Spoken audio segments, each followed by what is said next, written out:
अस्सलाम वालेकुम एवरीवन। आज हमारा इलेक्ट्रोमैग्नेटिक थ्योरी का सेकंड लेक्चर है, जिसमें हम electric field at a point P due to electric dipole हम इसकी पूरी डेरिवेशंस करेंगे और देखेंगे कि इलेक्ट्रिक फील्ड जो है वो किसी इलेक्ट्रिक डाइपोल की वजह से क्या होती है। तो जिस तरह हमने पिछले लेक्चर में electric potential at a point P due to electric dipole, मतलब पहले हमने इलेक्ट्रिक पोटेंशियल फाइंड किया था, अब हम इलेक्ट्रिक फील्ड फाइंड कर रहे हैं। तो सबसे पहले हम ये जान लेते हैं कि इलेक्ट्रिक फील्ड क्या होता है और इलेक्ट्रिक डाइपोल क्या होता है। हमारे पास कोई भी चार्ज हो, पॉजिटिव हो नेगेटिव हो, उसकी वजह से इलेक्ट्रिक फील्ड जो है वो प्रोड्यूस होती है। क्यों होती है, किस लिए होती है, इसकी जो एग्जैक्ट वजह है वो हमें नहीं पता। डिफरेंट थ्योरीज दी जाती हैं, लेकिन हमें जो एग्जैक्ट नेचर है उसके बारे में अभी तक कुछ भी मालूम नहीं है। तो लेकिन हमारा जो काम है वो उसको समझना है कि हम उसको किस तरह इस्तेमाल कर सकते हैं। तो वही हम कर रहे हैं कि हम इलेक्ट्रिक फील्ड से क्या क्या कर सकते हैं। तो इसलिए अब हम स्टडी करते हैं। सबसे पहले हमें ये पता होना चाहिए कि इलेक्ट्रिक फील्ड क्या है। कि इलेक्ट्रिक फील्ड मतलब कोई भी चार्ज हो हमारे पास, उसके गिर्द कोई ना कोई ऐसी फील्ड बन रही होती है कि अगर हम कोई भी test charge, positive test charge उस फील्ड के अंदर लेके आएँ तो उसके ऊपर फोर्स लगेगी। तो इसलिए फिर इलेक्ट्रिक फील्ड की डिफाइन बन जाती है फोर्स एक्सपीरियंस पर यूनिट पॉजिटिव टेस्ट चार्ज। हम पॉजिटिव चार्ज लेते हैं, नेगेटिव के केस में क्योंकि साइन का कुछ डिफरेंस आ जाता है तो इसलिए हम वो कंसिडर करते हैं, हम पॉजिटिव टेस्ट चार्ज ही कंसिडर करते हैं। तो हमारे पास जो इलेक्ट्रिक फील्ड का जो फार्मूला होता है इजिकल टू के क्यू और आर स्क्वायर, साथ में हमारे पास यूनिट वेक्टर आता है। अगर हम यूनिट वेक्टर की वैल्यू पुट करें तो हमारे पास वेक्टर फॉर्म में, मतलब अगर ये वाली वैल्यू हम उठा के यहाँ पर पुट करें तो यहाँ पर क्यूब हो जाएगा और यहाँ पर वेक्टर आ जाएगा, ये हमारे पास वेक्टर फॉर्म आ जाती है। तो अब हम जान लेते हैं कि हमारे पास इलेक्ट्रिक डाइपोल क्या होता है। जिस तरह हमने पिछले लेक्चर में भी डिस्कस किया था, अगर हमारे पास कोई भी दो ऑपोजिट चार्जेस हो, पॉजिटिव और नेगेटिव, और वो उन्हों के दरमियान डिस्टेंस बहुत ही स्मॉल हो, एटॉमिक लेवल जितना डिस्टेंस हो, और इस तरह का जो हमारे पास फॉर्म बन जाती है इसमें पॉजिटिव चार्जेस और स्मॉल डिस्टेंस हो, तो उसको हम इलेक्ट्रिक डाइपोल कहते हैं। अब इलेक्ट्रिक डाइपोल की स्ट्रेंथ क्या और रोटेशन क्या है उसको डिफाइन करने के लिए, बताने के लिए हम डाइपोल मूवमेंट का इस्तेमाल करते हैं, जो इक्वल होता है क्यू डी के प्रोडक्ट के। और जो हमारे पास डाइपोल मूवमेंट की डायरेक्शन होती है वो नेगेटिव से पॉजिटिव की जानिब होती है। मतलब हम यहाँ पर डायरेक्शन जो है वो यूँ लगा देते हैं। अब हम नेक्स्ट जो है इसकी जो डायग्राम है बिल्कुल सेम है जिस तरह इलेक्ट्रिक पोटेंशियल की थी। तो अगेन हम कंसीडर कर लेते हैं कि हमने जो है सबसे पहले कोई भी डाइपोल मूवमेंट जो है वो कंसीडर किया। ये हमारे पास डाइपोल मूवमेंट है, ये माइनस क्यू चार्ज पड़ा और ये पॉजिटिव क्यू चार्ज पड़ा, इन दोनों के दरमियान जो है डिस्टेंस बहुत ही कम है और इसको हमने डोनेट किया है एल से, एल वेक्टर से। अब हमने एक ओरिजिन कंसिडर किया है। अब उस ओरिजिन से इस चार्ज तक का जो डिस्टेंस है वो हमारे पास आर प्राइम वेक्टर है, और अगर हमने किसी पॉइंट पे इसकी इलेक्ट्रिक फील्ड फाइंड करनी है तो उस पॉइंट को हम पी लेट कर लेते हैं कि वो यहाँ पर मौजूद है। अब हमारे पास ओ से पी तक का जो डिस्टेंस है उसको हमने आर वेक्टर कह दिया। अब इसमें जो फाइंड करने वाली चीज़ें हैं वो हमारे पास क्या है, 1, 2 और 3। मतलब हमने ओ से क्यू तक का डिस्टेंस, क्यू से पी तक का डिस्टेंस और माइनस क्यू से पी तक का डिस्टेंस हमने फाइंड करना है। हमें गिवन क्या, हमने खुद लेट क्या किया है, हमने आर प्राइम और एल हमने खुद लेट किया है। अब आप देखें कि ये वेक्टर और ये वेक्टर, अगर हम इस पर हेड टू टेल रूल लगाएं तो हमारे पास क्या आ जाएगा, दोनों का सम आ जाएगा, आर प्राइम प्लस एल, हमारे पास ये R prime vector plus L. तो ये हमारे पास ओ से क्यू तक का डिस्टेंस आ गया। अब हमने फाइंड करना है क्यू से माइनस क्यू से पी तक का। अब देखें ये जो हमारे पास आर है, ये वाला आर, ये किसके इक्वल है, अगर हम ओ से क्यू तक जाएं, माइनस क्यू तक, और फिर माइनस क्यू से पी तक जाएं।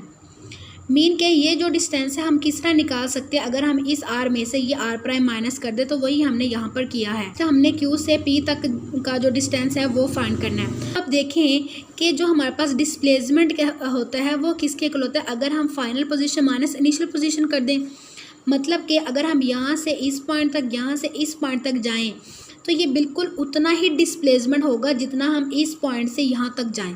अगर हम इस आर में से ये वाली चीज़ माइनस कर दें तो वही हमने किया है कि हमारे पास आर है, उसमें से हमने ये माइनस कर दिया तो हमारे पास ये वाली टर्म बन जाती है। अगेन मैं रिपीट कर देती हूँ, हमने 3 चीज़ें खुद लेट की थी, जिसमें हमारे पास आर प्राइम, आर और एल, ये हमने खुद लेट किया था और हमने 3 ही चीज़ें फाइंड की हैं। एक क्यू से पी तक का डिस्टेंस, ओ से क्यू तक का और क्यू से पी तक का। क्या चीज़ यूज़ करके हमने वेक्टर एडिशन यूज़ करके उनकी डिस्प्लेसमेंट फाइंड की है। अब हमारे पास, अब हमने इलेक्ट्रिक फील्ड फाइंड करनी है, ये वाला यूज़ कर सकते हैं। अब हम यूनिट, हम जो है वेक्टर फॉर्म इसकी यूज़ करेंगे।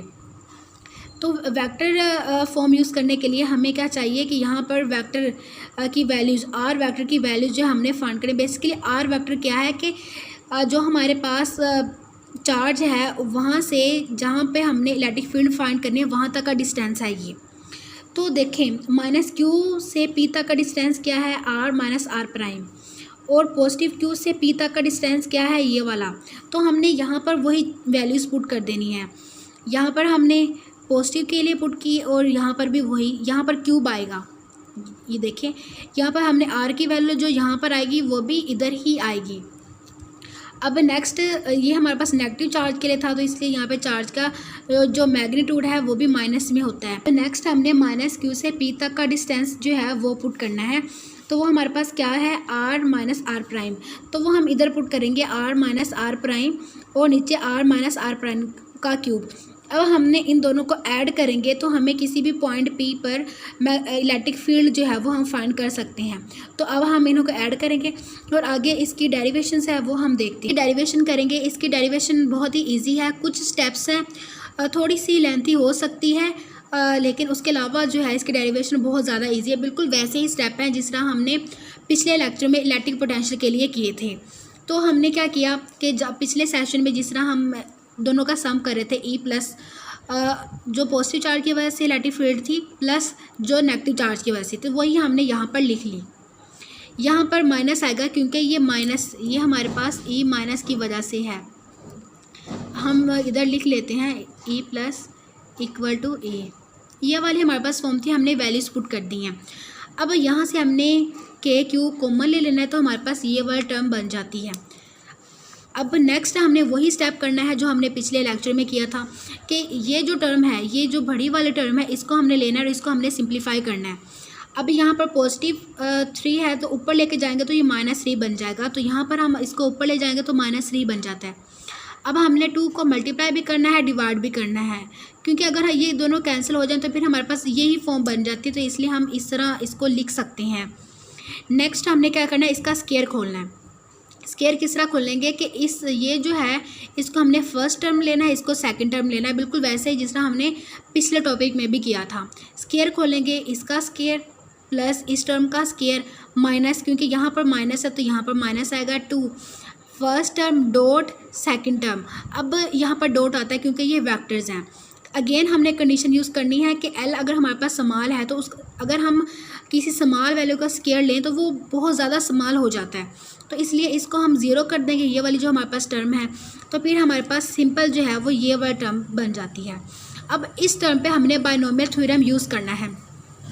बाइनोमियल थ्योरम यूज़ करने के लिए जो फॉर्म होती है वो हमारे पास क्या होती है, 1 + x की पावर n, ये हमारे पास फॉर्म होती है। यहाँ पे हमें 1 चाहिए, मीन के अगर हम ये वाले टर्म को कॉमन ले लें बाहर तो यहाँ पे 1 बच जाता है, तो हम वही करेंगे। हमने क्या किया कि ये वाला टर्म जो है वो हमने कॉमन ले ली, यहाँ पे हमारे पास 1 बच गया। अब जो कॉमन लेते हैं वो इधर आके डिवाइड भी तो हो जाती है, ठीक है। और ये वाली जो है यहाँ पे एक और ब्रैकेट हम लिखेंगे, यहाँ पे आउटर ब्रैकेट, ये इनर है और ये आउटर है। अब ये जो हमारे पास -3/2 है ये इस आउटर ब्रैकेट के ऊपर है, ठीक है। जब हम इस ब्रैकेट को ओपन करेंगे तो ये पावर जो है वो इस पर भी लगेगी और इस पर भी लग जाएगी। जब ये वाली पावर इस पर लगेगी तो क्या होगा कि ये 2 जो है इस 2 से जो है वो कैंसिल हो जाएगा, तो हमारे पास -3 सिंपल बच जाएगा और ये -3/2 वैसे ही सिंपल यहाँ पर आ जाएगा। अब हम बाइनोमियल थ्योरम जो है वो यूज़ कर सकते हैं। अब हम बाइनोमियल थ्योरम यूज़ करते हैं, बाइनोमियल थ्योरम यूज़ कर रहे हैं कि उसमें क्या होता है कि जो पावर होती है वो स्टार्ट पे आ जाती है। पावर स्टार्ट पे आएंगे क्योंकि पीछे जो हमने देखा था कि उसके अंदर माइनस मौजूद था, 1 - x की पावर n, तो जो इसकी होगी वो 1 - n x आगे यूँ चलती जाएगी, लेकिन हमें सिर्फ फर्स्ट टर्म की ज़रूरत है, हमने सिर्फ इसकी यही टर्म ले ली, इसके आगे हमने नहीं लेना है। तो क्या होगा कि 1 वैसे ही माइनस ये फार्मूला के, और जो पावर थी वो माइनस में थी तो इसलिए -3/2, और जो हमारे पास x था वो यहाँ पर पूरी वैल्यू यहाँ पर आ जाएगी, नेक्स्ट हमने कंसीडर नहीं करनी। अब ये माइनस माइनस प्लस हो जाएगा और ये 2 इससे कैंसिल हो जाएगा। अब हमने इसको अंदर मल्टीप्लाई कर देना तो ये वैसे ही आ जाएगा क्योंकि यहाँ 1 था। अब इसको इससे मल्टीप्लाई करेंगे तो ऊपर ये वाला टर्म तो वैसे ही आ जाएगी, लेकिन ये 3 है और ये 2 है तो बेसिस सेम है तो पावर एड्स हो जाएंगी, तो यहाँ पर हमारे पास 5 आ जाएगा। अब ये जो है हमारे पास वैल्यू इसकी थी, अब इसको उठा के हमने इक्वेशन ए में पुट कर देना है। ये वाली हमारे पास इक्वेशन ए थी, यहाँ पर ये वाली वैल्यू 1/, इस टर्म की हमने वैल्यू निकालें तो वो हम पुट करेंगे, तो हमारे पास क्या फॉर्म बनेगी, E=KQ, ये वही टर्म है। अब ये जो वैल्यू थी वो हमने यहाँ से यहाँ तक पुट कर दी। ये देखें, अब आप देखें कि ये वाली टर्म जो है ये वैसे ही आ जाएगी और ये वाली जो है वो मल्टीप्लाई होगी। यहाँ पर देखें ये इनों के साथ मल्टीप्लाई होगी और ये वाली टर्म वैसे ही आ जाएगी। अब हमने मल्टीप्लाई करना है, बहुत सिंपल है मल्टीप्लाई करना इसको इसके साथ। अब देखें, अब ये इतनी बड़ी रकम है, इसको हम मल्टीप्लाई किस तरह करेंगे कि सबसे पहले हम इस r माइनस आर प्राइम को इन सब के साथ मल्टीप्लाई करेंगे, फिर हम इस सिंपल l को इन दोनों के साथ मल्टीप्लाई करेंगे। तो देखें जब हम इस टर्म को इसके साथ मल्टीप्लाई करते तो हमें ये वाली फॉर्म बन जाती है, क्योंकि 1 जब इससे मल्टीप्लाई होगा तो वही आ जाएगा। नीचे डिनोमिनेटर में कुछ भी नहीं था तो ये वैसे ही आ जाएगी। अब ये इससे जब मल्टीप्लाई होगी तो प्लस ये वाला टर्म इसके साथ इधर हम लिख लेते हैं, ये इधर लिख ली, बाकी टर्म जो है वो वैसे ही आ जाएगी। अब l को इसके साथ मल्टीप्लाई करेंगे तो माइनस आएगा, -L/, ये बाकी टर्म वैसे इधर आ जाएगी। अब नेक्स्ट हमने क्या करना है कि इस l को इसके साथ मल्टीप्लाई करना है, इधर माइनस था तो यहाँ पर भी माइनस आ जाएगा, माइनस आ जाएगा और इधर l² आ जाएगा। अब ये वाला टर्म जो है वो वैसे ही आ जाएगी। अब देखिए कि कैंसिल क्या हो रहा है, हमारे पास ये वाला टर्म और ये वाला टर्म कैंसिल हो रही है आपस में, तो हमने इनको कैंसिल कर देना है। हमने पहले भी लेट किया था कि l जो है वेरी स्मॉल है तो l² को हम 0 लेट कर सकते हैं, मतलब अप्रोक्सीमेटली 0 के इक्वल है, तो ये वाला टर्म जो है वो हमारे पास 0 के इक्वल आ जाती है। ये हमने इधर 0 लिखा है तो हमारे पास पीछे ये 2 टर्म्स बच जाती हैं। हमने यहाँ तक सोल्व कर लिया था। अब हमने q को अंदर मल्टीप्लाई करना है और ये k की वैल्यू को बाहर ही रहने देंगे। तो अब देखें कि हम बेसिकली ये जो डॉट है इसके और इसके दरमियान में डॉट है, तो हम इन दोनों को एक्सचेंज कर सकते हैं क्योंकि डॉट प्रोडक्ट जो है वो कॉम्यूटेटिव होता है। तो हम इसको एक्सचेंज करेंगे तो ये हमारे पास l डॉट ये वाला टर्म इस तरह बन जाएगी। अब ये वाला टर्म तो वैसे ही आ जाएगी, q साथ में मल्टीप्लाई हम दोनों के कर दिया। अब QL जो है वो हमारे पास हमने जिस तरह पीछे भी पढ़ा था वो हमारे पास डायपोल मूवमेंट के इक्वल होता है, तो यहाँ पर हम डायपोल मूवमेंट लिख देंगे। P जो हमारे पास डायपोल मूवमेंट है। अब ये हमारे पास फाइनल इक्वेशन आ गई, किसकी इक्वेशन है, हमारे पास electric field due to electric dipole at any point P। तो ये हमारे पास फाइनल रिजल्ट है इसका।